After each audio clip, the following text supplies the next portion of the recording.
There's a theory based on a small hidden detail suggesting that the frontman might, in a certain sense, have a positive goal. Plus, what's really the game connected to the two dolls we see in the season finale? And of course, we'll dive into the mysterious past of the frontman and the possible connection to Ilnam. Stick around because we're about to talk about these and other fascinating theories. Hi guys and welcome to Pizza Plot. It's been about 2 weeks since Squid Game 2 was released, and we've analyzed every detail of the series. After breaking down and making sense of everything the show has revealed, it's just as important to focus on what it hasn't revealed yet. Being a middle season that acts as a bridge to the final one, there are plenty of storylines that have been introduced, but are still far from resolution. The show has brought in new characters, left clues, and given us indirect information, but anything could still happen. So what I'll do today is talk to you about the main and most intriguing theories I've come up with, as we try to predict together what we might see in Squid Game 3. But without wasting any more time, let's dive right in.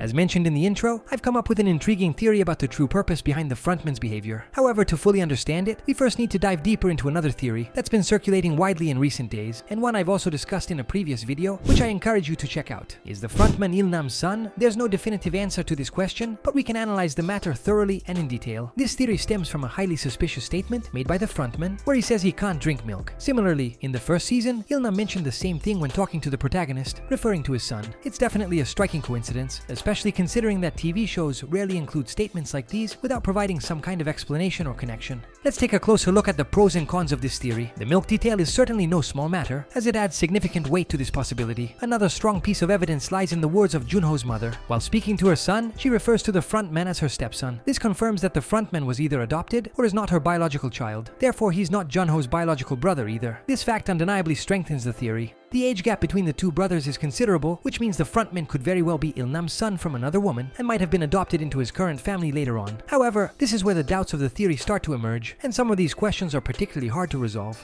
Here, two theories emerge. In the first theory, let's assume that the frontman really is Ilnam's son. Naturally, the same question arises for everyone. If he truly were the son of a billionaire, why would he have participated in the Squid Game, risking his life? And did he not know that his father was the creator of the games? The only plausible scenario in which the frontman could reasonably be Ilnam's son is one where, at least before winning the games, he didn't know the truth about his father. Let me reconstruct the story for you. Ilnam abandons his son at a young age, unwilling to maintain ties or take on the responsibility of raising a child due to the nature of his work. The boy is later adopted by Junho's mother and grows up as part of her family. As an adult, he gets married, but tragedy strikes when his wife falls seriously ill and requires an expensive surgery. It's at this point that Ilnam re-enters his life. Unable to reveal his identity or the truth about his work, Ilnam decides to help him in secret by arranging for his recruitment into the Squid Game as a player. Of course, Ilnam couldn't risk his son's life, so he intervenes to ensure that the addition is rigged in his favor, making it impossible for anyone else to win. However, even after winning, the wife still doesn't survive. At this point, Ilnam decides to tell his son the truth. Upon discovering the truth and having nothing left to lose, the frontman decides to work for his father as his right-hand man, becoming the frontman we all know. It's certainly a compelling theory, but it has one major flaw.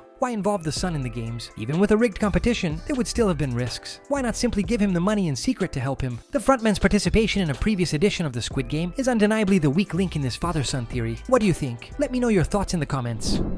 Let's move on to the other theory, the one I mentioned at the start of the video. The frontman might actually be driven by a positive purpose. To fully understand this theory, let's set aside the Ilnam question for a moment. In this scenario, the frontman is not Ilnam's son. One thing, however, is certain. He participated in a previous edition of the Squid Game and won. But after witnessing all those atrocities, why would he agree to take on the role of frontman? To understand this, we need to go back to the moment before he entered the games. The series reveals that his wife was suffering from a severe illness and urgently needed a transplant to survive. With no other options, the frontman decides to join the games, believing that the massive prize money could save her. He wins the Squid Game, amassing an enormous fortune, but despite his efforts, he fails to save his wife's life. His participation wasn't driven by a simple desire for wealth, but by the desperate need to save the person he loved most, putting her life above even his own. At this point, the frontman develops a profound disillusionment with humanity. After sacrificing everything to save his wife's life, he realizes that even money isn't enough. Despite his victory, he's unable to secure the organ needed to save her. This failure leaves him deeply scarred. He begins to see the world as filled with people who, driven by debt or greed, are willing to risk everything, even their own lives or the lives of others, for money. This belief leads him to conclude that some people don't deserve to live, while others, like his wife, should have been given another chance. This mindset drives him to embrace the philosophy behind the Squid Game. He starts to see it as a system that eliminates those who, in his eyes, are unworthy of life, while purifying society in the process. But there's more. According to this theory, theory, the Frontman might have volunteered for the role to give some meaning to the cruelty of the games. The organ harvesting operation shown in the series might not be just a black market scheme. Instead, it could be a plan orchestrated by the Frontman himself to ensure that the organs recovered from the players' bodies go to those who genuinely need them. His personal experience, where an organ could have saved his wife, drives him to turn part of the game's brutality into a chance for hope for others. For those who might have missed it, there's also a line spoken by the Frontman's replacement that adds weight to this theory.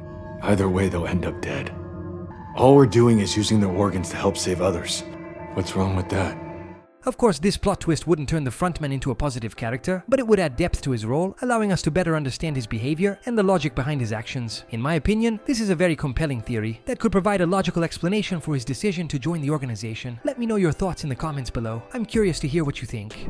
Let's now move on to another important topic. What's the game introduced in the post-credit scene? In the scene, we see a new setting featuring 2 dolls, one male and one female, alongside a red and green traffic light. One of the initial theories was that this could be a more complex version of red light, green light, but how might this version work? According to this theory, the 2 dolls would be positioned facing each other at opposite ends of the playing field, allowing them to monitor the players from both the front and the back. The traffic light would dictate movement, green to move, red to stop. This version would solve the problem Gi-hun overcame in the first season by having everyone stand in a single file line. That said, I personally don't think this will be the game. It would feel too repetitive compared to the first season, and the dolls in the scene appear very close to one another, making such an arrangement unlikely. A more plausible theory is that the game represents Dong Dong Don Daeum, a traditional Korean children's game. In the original game, 2 children hold hands to form an arch, and the other players must pass under it in a line while singing a song. At the end of the song, the 2 children lower their hands to capture the player passing through at that moment, who is then eliminated. In the Squid Game version, the 2 dolls could form the arch with their arms. This game, while simple, could easily be adapted into a more brutal version for the Squid Game, and many details seem to align. For example, the 2 dolls positioned close together are perfect for forming the arch, and the traffic light could regulate movements in a deadly way. However, there's one major inconsistency. The drawings on the dormitory walls, which usually hint at future games, don't include anything resembling this game. That's odd, considering there are still 3 games left to play, and the final one will likely be the Squid Game itself, as in the first season. What do you think? Let me know in the comments.